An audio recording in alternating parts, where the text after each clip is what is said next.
আপনি এখানে? আপনাকে আমি খুঁজে বেড়াচ্ছি। কেন? বসে বলি। আপনার জন্মদিন পালন করা হবে, সেই উপলক্ষে ঢাকা থেকে আপনার জন্য শাড়ি আনা হয়েছে। সুন্দর না? আমার জন্মদিন পালন করা হবে? জি, আমরা একটা আলোকসজ্জা করব। 12টা 1 মিনিটে স্যারের উপস্থিতিতে কেক কাটা হবে। আপনাদের এখানকার সব কর্মচারীদের জন্মদিন কি এইভাবে পালন করেন? অন্য সবাই আর আপনি কি এক?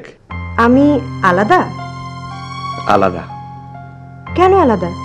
কেন আলাদা এটা আমার বলতে ইচ্ছে করে, কিন্তু বলবো না। ভালো কথা, শাড়ি পরাটাও part of your job. Part of my job? জি, আপনার চাকরিটা হলো স্যারকে খুশি রাখা। এই শাড়ি পরলে স্যার খুশি হবে।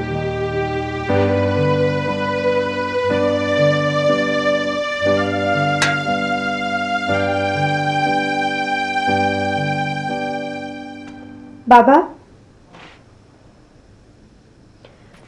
ঘটনা কি কিছু বুঝতে পারছো? বুঝতে পারছি। আমাকে বলো। আমি কিছু বলবো না। বলবে না কেন? আমি এখানে কাজ করব না, চলে যাব। জন্মদিনের পার্টিটা হোক, তারপর ইচ্ছে হলে চলে যাবি, ইচ্ছা না হলে থাকবি। আমি confused, I am so confused. এই শাড়ির ব্যাপারটা কি শুনবে?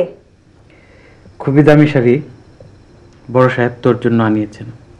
হয়েছে, 10-এ 10 পেয়েছি।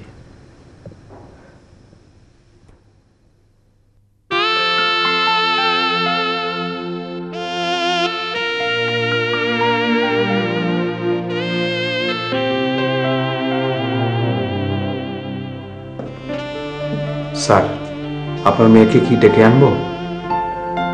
না, ওকে থাকতে দাও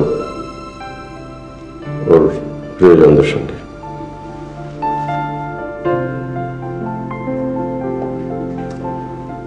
যাও, কেকটা ওকে দিয়ে এসো।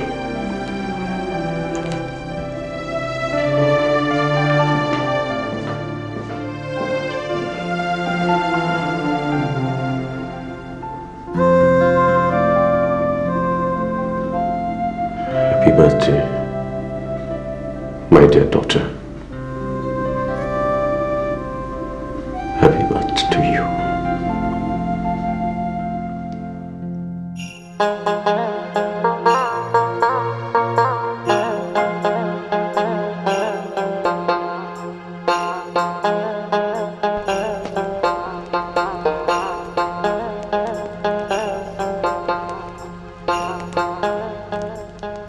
আগুন লাগাইয়া দিল কনে হাসন রাজার মনে, আগুন লাগাইয়া দিল কনে। নিভে না দারুণ আগুন, নিভে না দারুণ আগুন, জ্বলে দিল জানে। নিভে না দারুণ আগুন, নিভে না দারুণ আগুন, জ্বলে দিল জানে। আগুন লাগাইয়া দিল কনে হাসন রাজার মনে। আগুন লাগাইয়া দিল কনে আসন রাজার মনে, আগুন লাগাইয়া দিল